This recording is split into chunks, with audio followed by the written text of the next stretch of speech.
भिवानी से श्री हरिवंश। श्री हरिवंश महाराज जी, आपके चरणों में कोटि कोटि नमन। महाराज जी, कुछ समय पहले हमें ठाकुर जी ने सेवा रूप में जुड़वा बच्चों की सेवा का सौभाग्य प्राप्त किया था, मगर दुर्भाग्यवश वो सेवा का मौका हमें कुछ ही समय के लिए मिला था। मात्र 12 दिनों के अंदर दोनों बच्चों का शरीर शांत हो गया और प्रभु चरणों में विलीन हो गया। सत्संग और आपके प्रवचनों को सुनकर हम संभल तो गए, मगर मन बार बार हमारे मन में यही प्रश्न आता है कि हमने इतना कम समय की सेवा क्यों दी। मोह के कारण ऐसा लगता है। जब गंगा जी भूतल पर स्त्री रूप में, ब्रह्मलोक की लीला है, महाराजा अभिषेक अपने तपोबल से जब ब्रह्मलोक पहुंचे, भागीरथी गंगा जी सभा में आ रही थी, मर्यादा थी, ब्रह्मपुत्री है ना, सबने ऐसे वायु का एक आवेग हुआ, यहां से वस्त्र थोड़ा हिला, महाभिषेक ने ऐसे देखा और गंगा जी ने देखा, तो ब्रह्मा जी ने तत्काल दंड निर्धारित कर दिया। ब्रह्म सभा के विरुद्ध दृष्टि कैसे गई? तुम दोनों ब्रह्म सभा से नीचे गिरो, मृत्यु लोक को जाओ। महाराज शांतनु के रूप में आए और गंगा जी उनकी पत्नी बनने के लिए।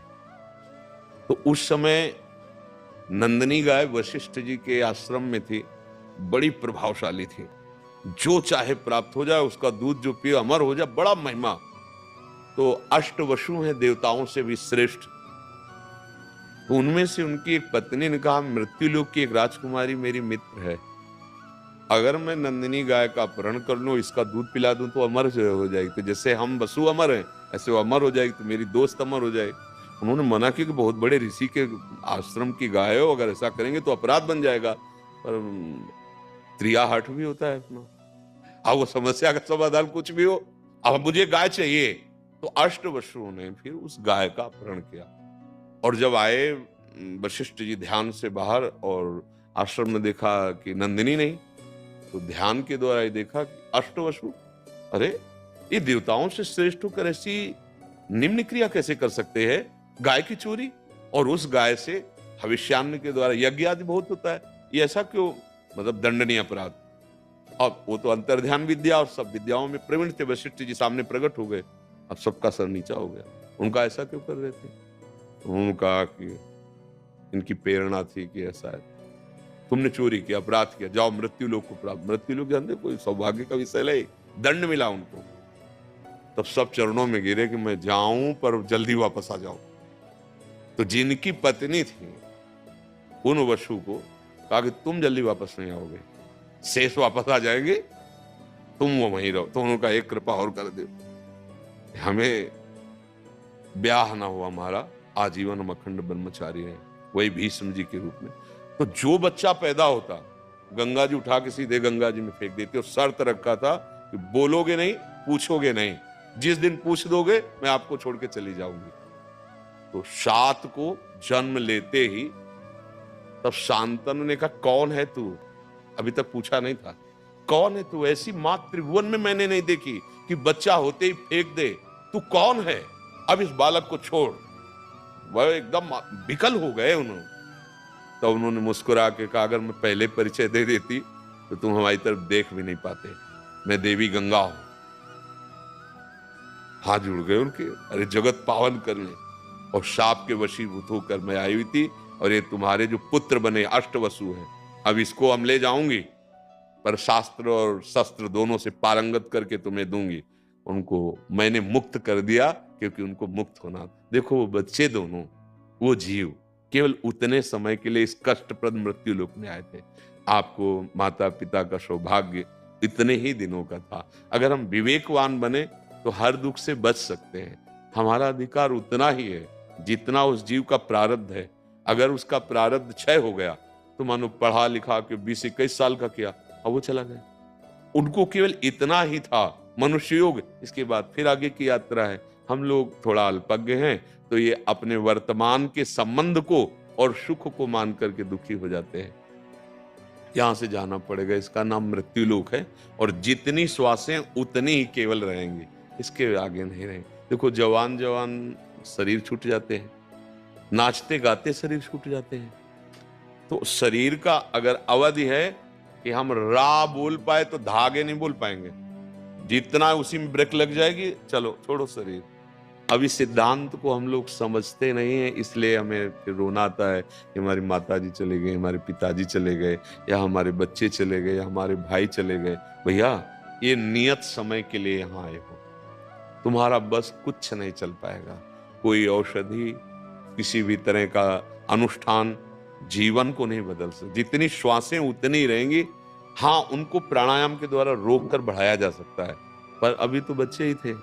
अच्छा, जैसे कोई कोई बच्चे रोग ग्रसित प्रकट होते हैं, अपंग प्रकट होते हैं, अब उन्होंने क्या पाप किया है?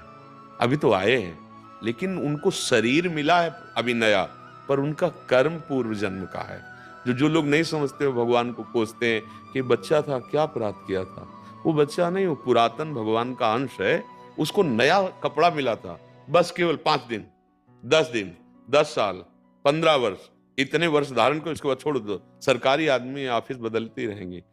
अगर देखो, गाड़ी बंगला मिलता है ना सरकार के निजी जनों को, तो अगर उनको पूछो तो उनको बंगले और गाड़ी में आसक्ति नहीं होती। क्यों नहीं होती? सरकारी बंगला गाड़ी, कभी भी फोन आ जाएगा कि चलो अमुक जगह, तो वहां दूसरा बंगला गाड़ी मिलेगा। पर हम लोग सरकारी बंगला गाड़ी को अपना मान लेते हैं, इसीलिए फिर रोना पड़ता है। ये सरकारी भैया, जिस समय जहां हुक्म हुआ उसी समय उसी स्थिति में, कवल अगर मुंह पे है तो लील नहीं पाओगे, वो मुंह पे ही रह जाएगा। चल, अच्छा, जिस विधान से शरीर छूटना है वो विधान बन जाएगा। बोले बहुत अभी तो मिले थे, गए, बोले जरा सा एक्सीडेंट हुआ और कुछ शरीर क्षत विक्षत नहीं हुआ, और वो चले गए। भैया, ये केवल निश्चित समय के लिए यहाँ आना होता है मृत्यु लोक में। सच्ची मान लो, अगर सच्ची मान लोगे तो दुखी नहीं होगे। ना तुम उस जीव को जानते थे और न जान पाओगे, ना तुम अपने स्वरूप को जानते हो, बस देह संबंध को जाना, तो उतने ही मिनट, उतने ही घंटा का आपका संबंध रहेगा जितने मिनट का पास हुआ है कर्म के अनुसार, अन्यथा नहीं। अन्यथा फिर देखो क्या बस चलता, चला क्या बस। इसलिए धैर्यवान, विवेकवान बनो और यात्रा आगे बढ़ाओ। मनुष्य जीवन की यात्रा श्री भगवान तक ही। अगर भगवान नहीं मिले तो यही बार बार चलता रहेगा, कर्मों के फल के अनुसार जन्मना मरना। वो एक भागवत में कथा आती है चित्रकेतु महाराज की। उनकी बहुत सी रानियों में किसी के संतान नहीं होती थी। देवर्षि नारद अंगिरा जी से कह के संतान उत्पन्न की, और अन्य रानियां ईर्ष्या द्वेष से युक्त हो गई कि जब से संतान हुई महाराज उसी के महल में जाते हैं, तो जहर पिलवा दिया 2.5 माह से, वो भी मर गया। आप जो उनको विकलता हुई, क्योंकि चक्रवर्ती सम्राट पद का कोई अधिकारी भी तो होना चाहिए था, पुत्र हुआ था और वो मर गया, बहुत विकल हुए। तब देवर्षि नारद जी आए, तब नारद जी समझाने लगे, मुझे समझ नहीं, मुझे बेटा चाहिए, मेरा बेटा। हाँ, अभी बुलाते हैं।